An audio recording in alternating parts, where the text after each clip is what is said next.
Hello everyone, bright future student classes में आपका स्वागत है। आज हम पढ़ने जा रहे हैं बाल विकास यूनिट 1 का बुद्धि का निर्माण एवं बहु आयामी बुद्धि, जो उपइकाई 7 है। बाल विकास यूनिट 1 CDP लेक्चर 12 का। ठीक है, तो आज हम पढ़ेंगे। सबसे पहले जो पिछले क्लास में कुछ छूट गया था वो था, आपको हम लिखे हुए थे लेकिन छूट गया था, उसको एक्सप्लेन करना। प्रगतिशील शिक्षा का सिद्धांत पहला होता है मस्तिष्क एवं बुद्धि। मस्तिष्क है तो बुद्धि है। मस्तिष्क अगर काम करना बंद कर दे तो बुद्धि का कोई मोल नहीं। ठीक है, मस्तिष्क ही किसी भी क्रिया को करने के लिए संकेत करती है। ठीक है, तभी जो है बुद्धि जो है अपने आप को अग्रसर करती है आगे की ओर, तभी उसकी प्रतिभा जो है आगे बढ़ती है। जब तक मस्तिष्क नहीं तब तक बुद्धि कोई काम की नहीं है। ठीक है, तो आगे बढ़ेंगे। ज्ञान हम अर्जित करते हैं स्वयं से। ज्ञान सबसे पहले हम स्वयं से अर्जित करते हैं, सीखते हैं। ठीक है, उसी को हम ज्ञान कहेंगे और अपने बुद्धि का प्रयोग करते हैं ज्ञान के द्वारा। तो उसके बाद है मौलिक प्रवृत्ति। मौलिक प्रवृत्ति जैसे कि हम जानते हैं मौलिक आवश्यकता, रोटी कपड़ा मकान जैसे होता है, उसी प्रकार मौलिक प्रवृत्ति को पूरा करने के लिए जो भी क्रिया हम करते हैं, ठीक है, तो उस क्रिया को करना जो हम शुरू करते हैं उसको ही अपना मौलिक प्रवृत्ति कहते हैं। उसके बाद आता है चिंतन की प्रक्रिया। चिंतन की प्रक्रिया है चौथा प्रगतिशील शिक्षा का सिद्धांत। तो हर एक व्यक्ति में किसी भी कार्य को करने से पहले चिंतन करते हैं। किसी भी कार्य करने से पहले हम उस चीज़ के बारे में चिंतन करते हैं। चिंतन एक स्वाभाविक प्रक्रिया है किसी भी व्यक्ति का। उसके बाद आइए आप पढ़ेंगे यूनिट 1 का उपइकाई 7 बुद्धि का निर्माण एवं बहु आयामी बुद्धि। तो बुद्धि क्या होता है? बुद्धि एक प्रकार का योग्यता क्षमता होता है जो समायोजन करने की क्षमता विकसित करता है किसी भी स्थिति में, उसके प्रतिभा को दिखाता है। और उसके बाद है बहु आयामी। बहु आयामी मतलब होता है बहुत से प्रकार, उसके बहुत से पक्ष हैं। ठीक है, तो बुद्धि के बहुत से प्रकार है, बहुत से पक्ष, बहुत से सिद्धांत है। ठीक है, तो उसके बारे में हम जानेंगे। पहला सिद्धांत है बुद्धि का एक कारक सिद्धांत। एक कारक सिद्धांत होता है, इसके प्रतिपादक थे बी ने, और इसको बढ़ाया था स्टर्न और क्या था, स्टर्न और ये थे, क्या नाम था उनका, स्टर्न और टर्मन। स्टर्न और टर्मन जो है बुद्धि का आगे बढ़ाए थे और बीने ने इसका प्रतिपादन किया था। मतलब बीने ने इसका आविष्कार किया था इस नियम का, सिद्धांत का। ठीक है, उसके बाद आते हैं द्विकारक सिद्धांत। द्विकारक सिद्धांत जो है स्पीयरमैन, मनोवैज्ञानिक स्पीयरमैन प्रतिपादक थे इसका। उनका कहना था कि बुद्धि जो है द्विकारक सिद्धांत के अनुसार सामान्य मानसिक योग्यता और विशिष्ट मानसिक योग्यता दोनों किसी व्यक्ति में दोनों पाई जाती है।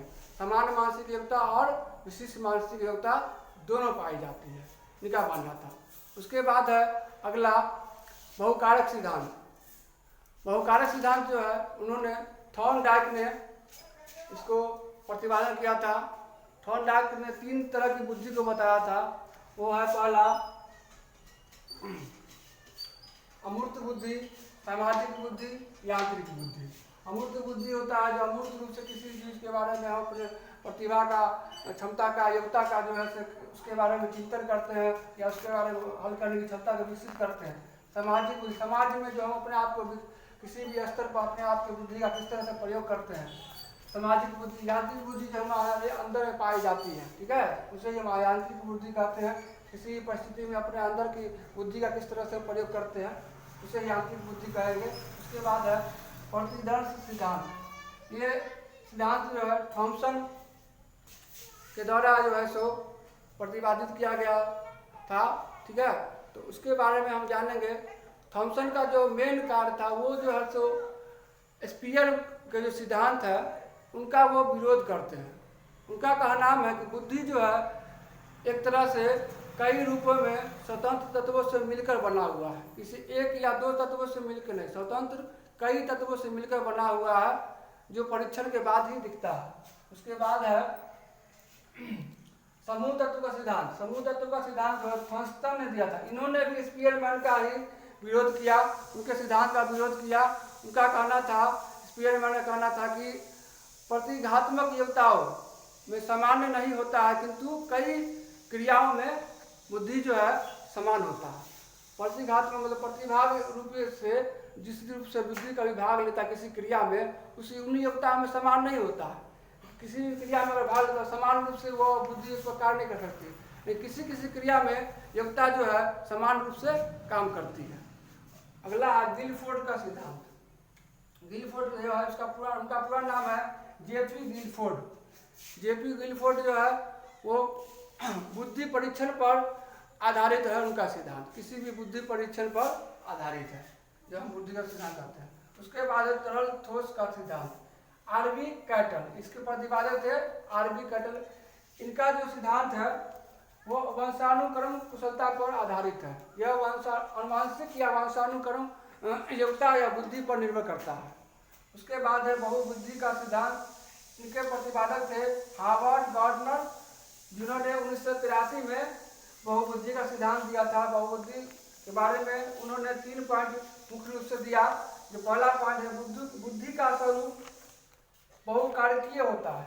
बुद्धि का स्वरूप जो है वो किसी एक स्तर पर नहीं होता है, उसका स्वरूप जो है विभिन्न स्तर पर होता है, वह बटा हुआ रहता है। ठीक है। तो अगला है दूसरा है एक दूसरे से स्वतंत्र होता है। बुद्धि एक दूसरे से जुड़ा नहीं बल्कि एक दूसरे से स्वतंत्र, सबका अपना अपना एक गुण होता है बुद्धि का। उसके बाद तीसरा है प्रत्येक व्यक्ति में विलक्षण योग्यता होती है। विलक्षण योग्यता क्या होता है? इस तरह का प्रतिभा, हर एक व्यक्ति में अलग अलग गुण, अलग अलग प्रतिभा पाई जाती है, अलग तरह की बुद्धि पाई जाती है, इसलिए अलग तरह की प्रतिभा पाई जाती है। तो आज का जो टॉपिक 7 जो है आज आपका खत्म हो गया होगा बाल विकास यूनिट का। तो अगर आपको अच्छा लगा होगा वीडियो तो बेल आइकन में क्लिक कीजिएगा और सब्सक्राइब कीजिएगा।